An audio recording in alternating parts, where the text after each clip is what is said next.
मेरा नाम संजय है। मैं अपनी 7 बहनों का सबसे छोटा भाई था। 7 बहनों के बाद मेरे माँ पापा को भगवान ने बेटे से नवाजा। हमारा परिवार बहुत बड़ा और हम लोग काफी अमीर थे। मैं यूं तो 7 बहनों का इकलौता भाई था, पर इसका मतलब यह नहीं कि मैं ही सबका लाडला था। मेरी बहनें भी मेरे बाबा को बहुत प्यारी थीं और यही वजह थी कि मेरे बाबा ने उनकी हर इच्छा पूरी करके उनको बहुत बिगाड़ दिया था। मेरे बाबा कहते थे कि मेरे पास आज जो कुछ भी है वह मेरी बेटियों के नसीब से है, तो मैं क्यों ना अपनी बेटियों पर खर्च करूं। यहाँ तक तो बात ठीक थी, लेकिन उनकी बेटियां बहुत मगरूर हो गई थीं। खैर, मैं अपनी मर्जी का मालिक था। मेरी अपनी जिंदगी थी। यूनिवर्सिटी में पढ़ता था।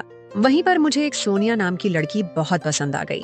जब मुझे पता चला कि वह मुझे भी पसंद करती है तो हमारी मोहब्बत शिद्दत अख्तियार कर गई और हमने शादी करने का फैसला कर लिया।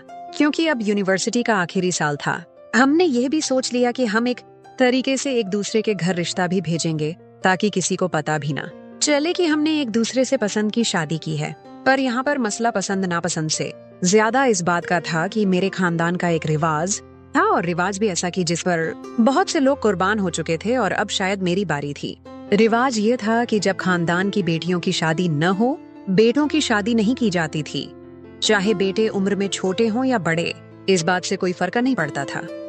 पहले बेटियों की शादी करते थे और बाद में बेटों की। हमारे खानदान में इसी रिवाज की वजह से बहुत मसले बन चुके थे। मेरे कजन ने चोरी छिपे से शादी कर ली थी और जब घर वालों को उसकी शादी का पता चला तो उन्होंने उसे जायदाद से बेदखल कर दिया था। मैं अपने साथ ऐसा कुछ नहीं होने देना चाहता था, क्योंकि मैं एक अच्छी जिंदगी गुजारना चाहता था और अच्छी जिंदगी गुजारने के लिए दौलत बहुत जरूरी थी। हम बहुत अमीर थे और देखा जाए तो ये सारी दौलत मेरी ही थी। मेरी बहनों ने तो कल को अपने अपने घर का हो जाना था। उनको उनके हिस्से देने के बाद भी इतनी दौलत बच सकती थी कि मेरी सारी जिंदगी बिना कमाई भी गुजर सकती थी। मैं अपने हाथों से दौलत भी नहीं जाने देना चाहता था और पसंद की शादी भी करना चाहता था, वह भी जल्दी। अगर मेरी बहनों की शादी एक एक साल के फर्क से भी होती तो मैं 7 साल तक बैठा ही रह जाता और तब तक बूढ़ा हो जाता। सोनिया को भी इस बात से बहुत मसला था। वह कहती थी, आखिर ये किस किस्म की रस्म है? पर यही मेरे खानदान की रस्म थी। खानदान में इस वक्त तक किसी लड़के की शादी न की जाती जब तक वह अपनी जवान बहनों को ब्याह न देता। मैं बहुत परेशान था, क्योंकि मेरी 7 बहनें थीं और सातों जवान थीं जिनका कहीं भी रिश्ता न होता था। मेरी 7 बहनें बहुत खूबसूरत, शायद इसी खूबसूरती ने उनका सर घुमा दिया था कि उनको कोई पसंद ही ना आता था। मेरे वालिद ने मेरी बहनों पर बहुत मेहनत की थी। कोई डॉक्टर थी, कोई इंजीनियर और कोई टीचर, इसलिए उनको रिश्ते भी अपने मेयार के मुताबिक चाहिए थे। लेकिन अगर सोनिया से शादी करनी थी तो मुझे उन सातों को इस घर से रुखसत करना था, और अब यही मेरी जिंदगी का मकसद बन गया था। मैंने एक ब्रोकर को हायर किया और उससे कहा कि कुछ अच्छे रिश्ते हमारे घर भेजे, पर मेरा नाम ना आए। हमारे घर जो रिश्ते आते थे अच्छे होते थे, पर मेरी बहनें उनमें से भी कीड़े निकालने लगीं और उनको इनकार कर दिया। 7 महीने गुजर गए और मुझे कोई उम्मीद नजर नहीं आ रही थी। एक दिन अम्मी से बात की तो उन्होंने कहा कि जब तक तुम्हारी बहनों की शादी नहीं हो जाती, अपनी शादी के बारे में सोचना भी ना। मैंने कहा, अगर उनकी शादी न हुई तो क्या मैं बूढ़ा होकर मर जाऊं? तो मेरी माँ ने कहा, ये तो इस खानदान की रस्म है। मुझसे बात कर ली है, पर अपने बाप से बात करने की हिम्मत न करना। वैसे भी उनसे बात करने की मुझ में हिम्मत नहीं थी। अम्मी से तो मैंने फिर भी बात कर ली थी, पर अगर बाबा से बात करता तो वह मुझे छोड़ते ही नहीं। मैं जहाँ भी बात पक्की करवाता, किसी न किसी वजह से रिश्ते से इनकार हो जाता। एक दिन मैंने उन्हें यह कहते हुए सुन लिया और मैं उनकी बातें सुनकर हैरान ही रह गया।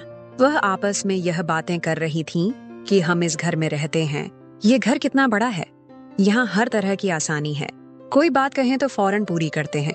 अगर हमारी शादी इस घर से गरीब घर में हो गई तो हमारी जिंदगी बर्बाद हो जाएगी, इसलिए जब भी कोई रिश्ता आए तो उससे इनकार कर दिया करो, जब तक कि इस घर से ज्यादा अमीर घर से रिश्ता ना आए, वरना याद रखना हम सबकी सारी जिंदगी बर्बाद हो जाएगी। हमारे हाथ से यह अय्याशी आराम भी चला जाएगा। अब मैं समझा कि आखिर इस घर में आने वाला हर रिश्ता ही क्यों उनके मेयार पर पूरा नहीं उतरता था। इतनी तो ये हूर परियां नहीं थीं, और उन्होंने ऐसी कौन सी पढ़ाई की थी जो बाकी दुनिया के लड़कों ने न कर रखी थी। असल में ये उन सबका प्लान था। पहले तो मैं भाई बनकर उनकी फिक्र कर रहा था, अब तो मेरे लिए जंग बन गई थी, और यह मैं अपने आराम व सुकून की खातिर मेरी जिंदगी बर्बाद करने पर उनको यह पता था कि उनकी इस हरकत का असर मेरी जिंदगी पर क्या होगा। क्या मैं उनका छोटा भाई नहीं था? ये तो सातों इतनी खुदगर्ज थीं कि उनको मेरा कोई ख्याल ही नहीं था।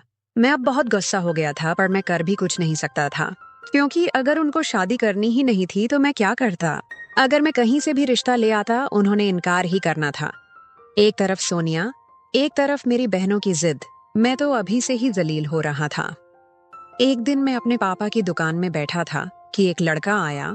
अक्सर इस दुकान में आया करता था और मेरे पापा के साथ बैठकर पूरा दिन गपशप करता था। मेरी भी उससे जान पहचान हो गई थी। उसका नाम विनोद था। उसने मुझसे पूछा कि क्यों सर पकड़े बैठे हो। कभी ऐसा होता कि हम अपनों की बजाय गैरों से अपने दिल की बात कर लेते हैं। उस दिन मैं बहुत परेशान था। मैंने उसे सारी बात बता दी। सोनिया को पसंद करने से लेकर यहाँ तक कि मैंने जितने भी रिश्ते भेजे, इनकार हो गया।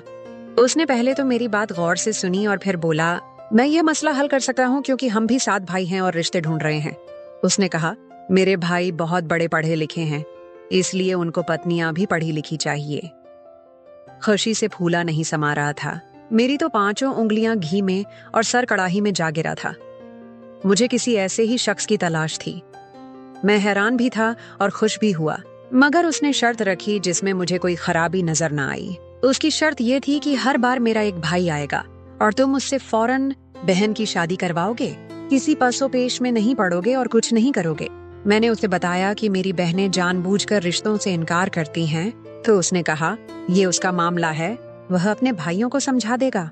उसने कहा, मेरे भाई बहुत समझदार हैं, वह मामला संभाल लेंगे, तुम फिक्र मत करो, तुम हम पर भरोसा करो। मुझ पर अपनी शादी का भूत सवार था। मैं फौरन मान गया। अब मुझे उसके पहले भाई का इंतजार था। मैंने यह बात सोनिया को भी बता दी। हम लोग इस कदर तंग आ गए थे कि चाहते थे कि किसी तरह बहनों की शादी हो जाए ताकि हम अपनी जिंदगी शुरू कर सकें। सोनिया का भी कहना था कि अगर वह इस घर में आई और मेरी 7 बहनें यहाँ हुई तो वह मेरे साथ नहीं रहेगी, क्योंकि वह 7 नंदों के बीच नहीं रह सकती। मेरी बड़ी बहन डॉक्टर थी, इसलिए आने वाले लड़के का नाम विशाल था और वह भी डॉक्टर था। मेरी बहन इस बात पर राजी हो गई कि दोनों डॉक्टर ही हैं, तो मिलकर अपनी जिंदगी आराम से गुजारेंगे और एक दूसरे की रूटीन को समझेंगे।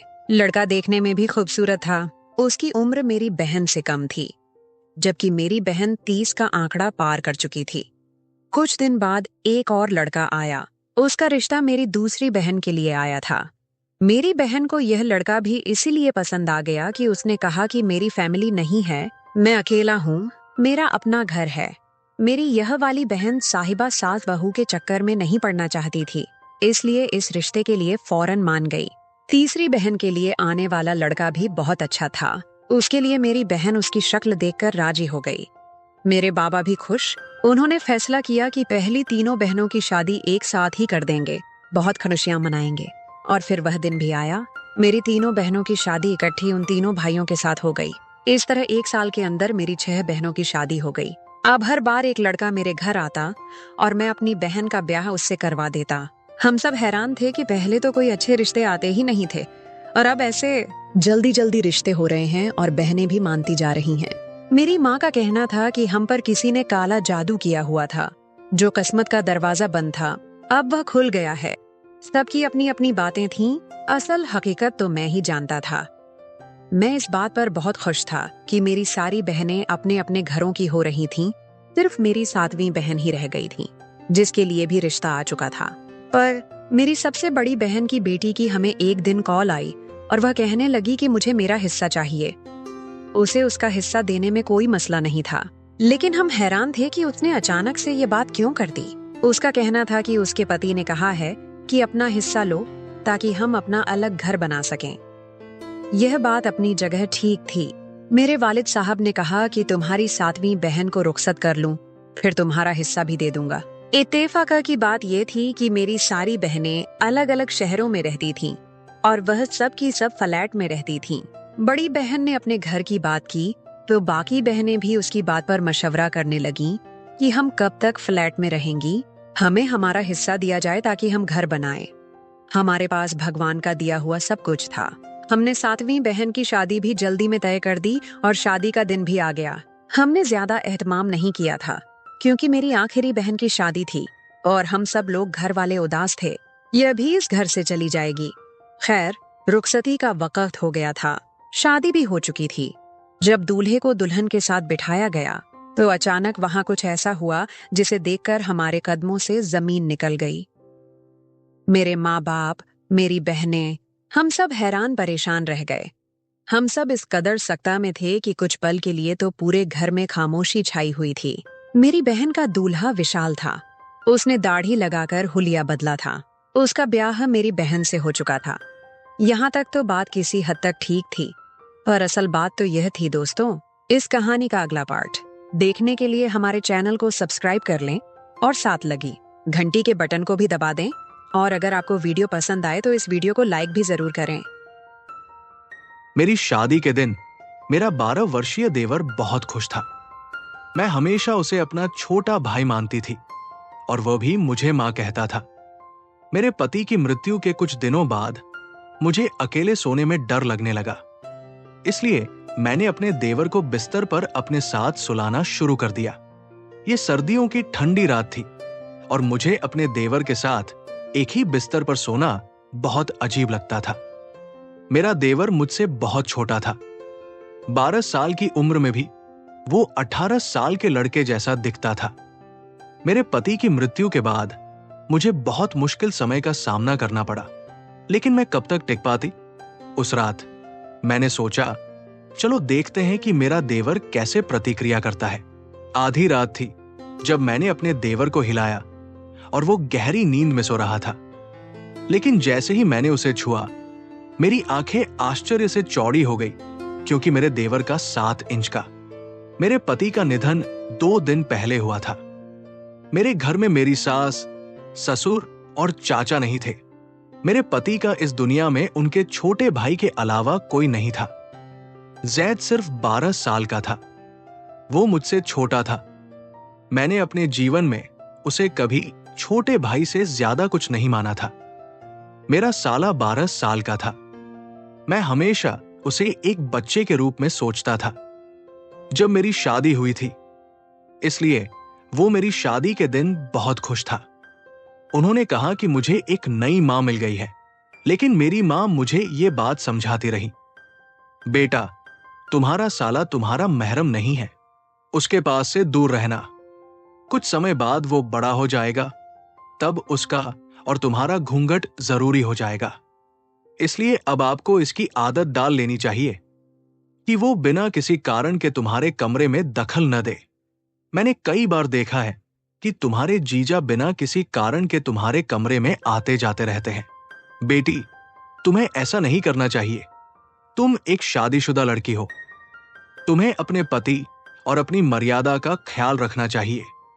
जब मैं अपनी मां की बातें सुनती हूं तो मुझे लगता है कि वो जैद के बारे में बहुत बुरा सोचती है, इसलिए मुझे उनकी बातों पर गुस्सा आता था। लेकिन आज जब मैं बेबस थी, मेरे पति इस दुनिया से जा चुके थे, मेरी आंखों से आंसू बह रहे थे। मैं सोच भी नहीं सकती कि वह मुझे मेरे 12 साल के भाई के सहारे छोड़कर इस दुनिया से चले जाएंगे। मेरी जिंदगी मुश्किल में पड़ गई थी। मैं बहुत बुरे मूड में था, रो रहा था। रात के 12 बज रहे थे। मेरा साला जैद भी अभी तक घर नहीं आया था। वो संभवतः अपने भाई के रिश्तेदारों के साथ व्यस्त था। मेरा दिल इससे संतुष्ट था कि अगर वो घर ना आए तो बेहतर होगा, क्योंकि अगर वो घर आया तो मुझे भी थोड़ा असुरक्षित महसूस होगा। मैं अपनी मां के शब्दों को याद कर रहा था, लेकिन उस क्षण में घर के दरवाजे पर एक दस्तक हुई। सुब, क्या आपने खाया है? उसने मुझे निर्दोष रूप से पूछा। वो मुझे मां को बुलाता रहा, लेकिन फिर भी मैं अम्मा के शब्दों को मेरे दिमाग से नहीं निकाल सका। मैं तुम्हारा सहारा बनूंगा। तुम्हें इस घर से इस घर में नहीं जाना चाहिए। वो बहुत भावुक होकर बात कर रहा था, पर मेरे मन में कई चिंताएं घूम रही थी। फिर उसने कुछ अजीब सी बात कही, भाभी, तुम्हें इसी कमरे में सोना चाहिए। दूसरा कमरा छत के पास है। पता नहीं क्यों ऐसा लगता है कि तुम्हें छत वाले कमरे में नहीं सोना चाहिए। और अब जब सबको पता चल गया है कि हमारे घर में किसी की मौत हो गई है, तो कोई भी हमारे घर बुरी नीयत से आ सकता है। मैं सोच रही थी कि जैद इतनी छोटी सी उम्र में ऐसी बातें क्यों कर रहा है। क्या किसी ने उसे कुछ बताया है? पर अभी के लिए मुझे लगा कि उसने जो किया वो सही था। मैं उसके कमरे में चली गई। जैद का कमरा दूसरी तरफ था, जबकि मैं और मेरे पति छत के पास वाले कमरे में रह रहे थे। मुझे ये बहुत अजीब लगा। आज पहली बार मैं अपने कमरे के अलावा कहीं और आई थी, लेकिन जीजाजी के कमरे में जो कुछ मैंने देखा उससे मैं अवाक रह गई। जैसे ही मैंने दरवाजा बंद किया, मेरी नजर एक ऐसी चीज पर पड़ी जिसने मेरे होश उड़ा दिए। वैसे तो वो 12 साल का बच्चा लग रहा था, लेकिन जो वो इस समय कर रहा था वो कोई बड़ा और समझदार आदमी ही कर सकता है। जैद के कमरे में अपने गहने देखकर मुझे डर लगने लगा। मैंने उन्हें कई जगहों पर कई ताले लगाकर छिपाया था, लेकिन जैद के पास ये सब कैसे पहुंच गया? ये बहुत अजीब था। मैं मन ही मन सोचने लगी कि सुबह उठते ही उससे इस बारे में पूछूंगी, लेकिन उस समय मुझे बहुत नींद आ रही थी। मैंने दरवाजा अंदर से बंद करके अच्छे से कुंडी लगा दी और फिर मैं सोने के लिए तैयार होने लगी। पता नहीं मुझे नींद क्यों नहीं आ रही थी। वैसे तो मुझे 2 दिन से बहुत नींद आ रही थी, लेकिन जैद के लाए चावल खाने के बाद मानो मेरी आंखों में नींद आ रही थी। मैंने मन ही मन सोचा कि शायद चावल खाने से मुझे नींद नहीं आ रही है, लेकिन मुझे ऐसा करने का मौका ही नहीं मिला। जब मेरी आंख खुली तो सुबह के 10 बज रहे थे। मैं सोच रही थी कि मुझे इतनी नींद कैसे आ गई। वैसे तो मुझे 2 दिन से बिल्कुल भी नींद नहीं आई थी, लेकिन आज चावल खाने के बाद मेरी आंखें ऐसे बंद हो गई थी जैसे किसी को शराब पिला दी गई हो। मैं सोच रही थी, ऐसा नहीं होना चाहिए था। मेरे मन में यही विचार बार बार आ रहा था कि शायद जैद के लाए चावल खाने के बाद मैं बेहोश न हुई हूं, लेकिन जैद ऐसा क्यों करेगा? मैंने मन ही मन सोचा। जब मैं बाहर आई तो जैद रसोई में चाय बना रहा था। उसे देखकर मुझे बहुत बुरा लगा। भाभी, आप अच्छी तरह सोई ना? उसने मुझे आवाज दी तो मैंने उदास स्वर में उससे कहा, हाँ, आज मैं बहुत सोई हूं, तो आप मेरे घर क्यों नहीं आती? चावल में नींद की गोलियां मिला दी गई थी। मैंने अपने दोस्त से कहा कि मेरी भाभी को नींद नहीं आ रही है। उसने मुझे उनके खाने में नींद की गोलियां मिलाने को कहा। इससे उन्हें आराम से सोने में मदद मिलेगी। मुझे आश्चर्य हुआ, जैद इतना घिनौना काम कर सकता है। जहर, तुम ऐसा कैसे सोच सकते हो? तुम अपनी भाभी को बेहोश करना चाहते थे। नहीं नहीं भाभी, मैं तो बस आपको अच्छी नींद दिलाना चाहता था। देखो, अब तुम बहुत तरोताजा लग रहे हो। ये चाय लो और पी लो। जब उसने मेरे सामने चाय रखी तो मुझे संदेह हुआ। आपने भी इसमें कुछ नहीं मिलाया है?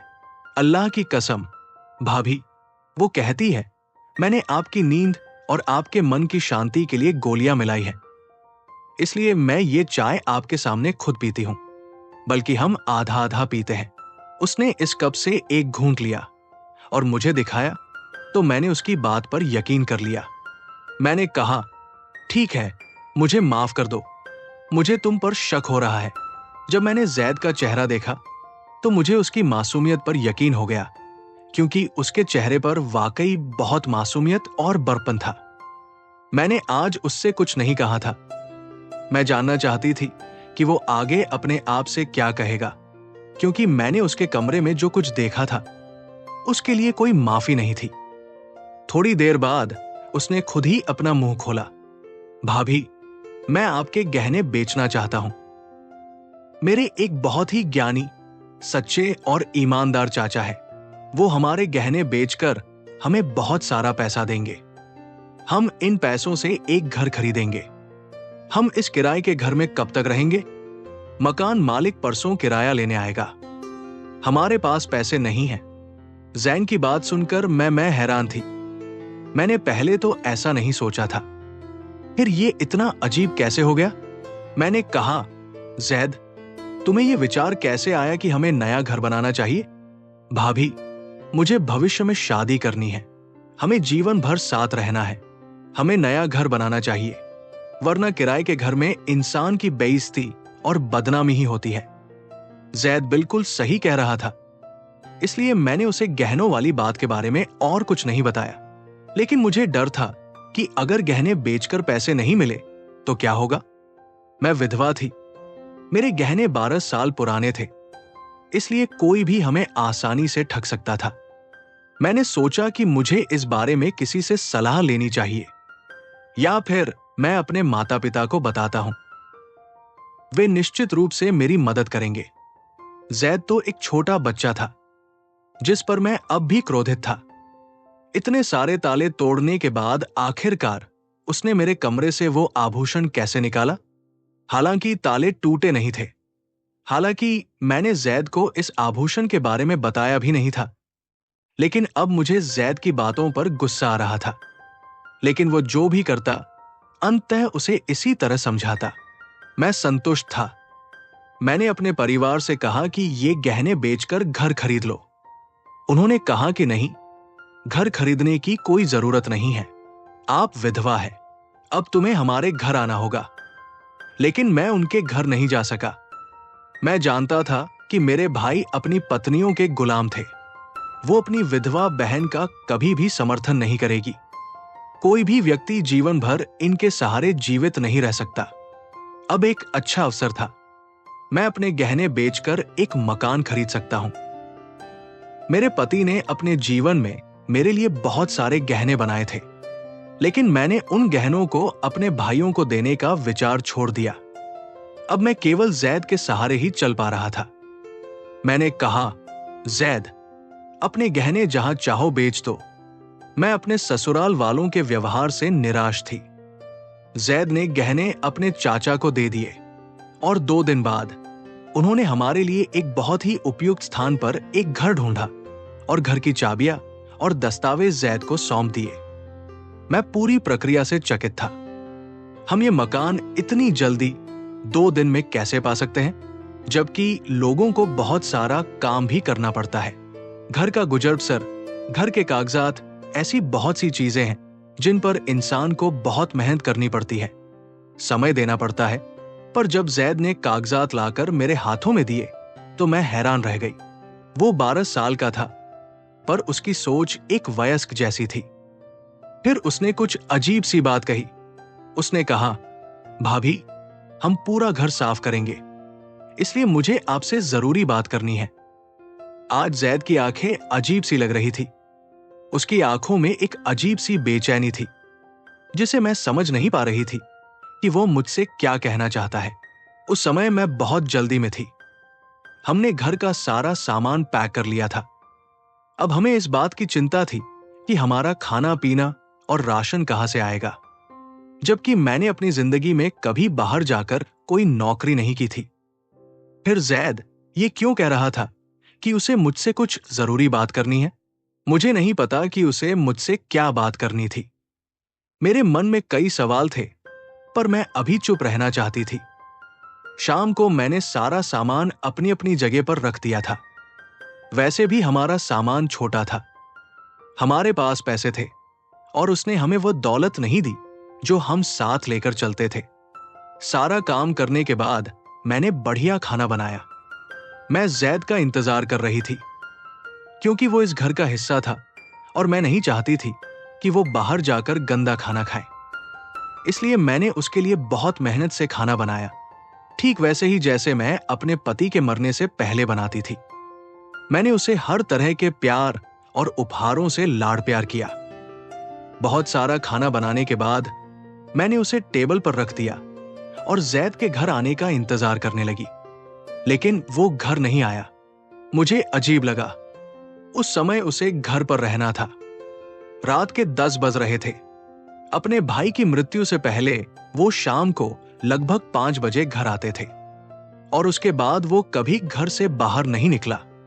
हाँ, जब हम आइसक्रीम खाने बाहर गए थे तो वो निश्चित रूप से हमारे साथ होगा, लेकिन मैं कभी भी घर से अकेले नहीं निकलता था। मुझे डर लगता था। मैं उसका इंतजार करने लगा अर्धरात्रि तक। 12 बजे उसने दरवाजा खटखटाया। मैंने गुस्से से दरवाजा खोला। मैंने गुस्से से उससे कहा थे, जैद, तुम्हें शर्म नहीं आती? मैं तुम्हारी विधवा भाभी तुम्हारा इंतजार कर रही थी।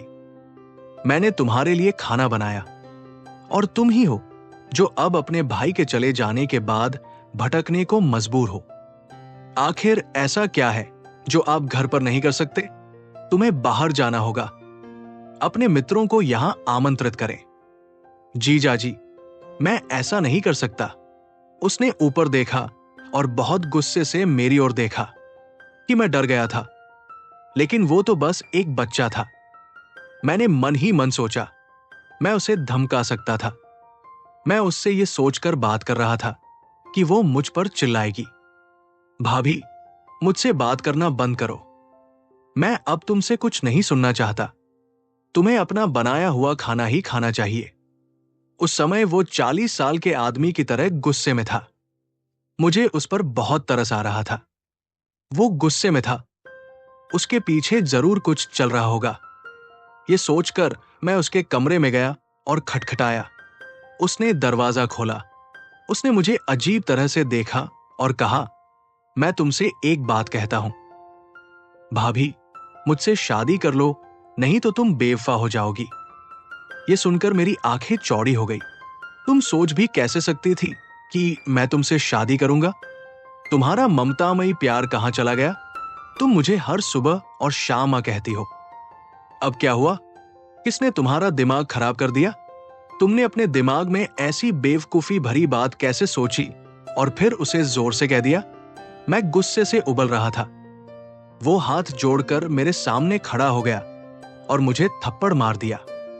मैं उसे बंधा हुआ देख रहा था और अब मुझे उसकी आंखें देखकर डर लगने लगा था। बोलते समय मैं एक क्षण के लिए चुप हो गया। वहां से वो वापस मुड़ी और अपने कमरे में जाकर बैठ गई। मैंने कमरे का दरवाजा अच्छी तरह से बंद कर लिया था। मेरा दिल तेजी से धड़क रहा था।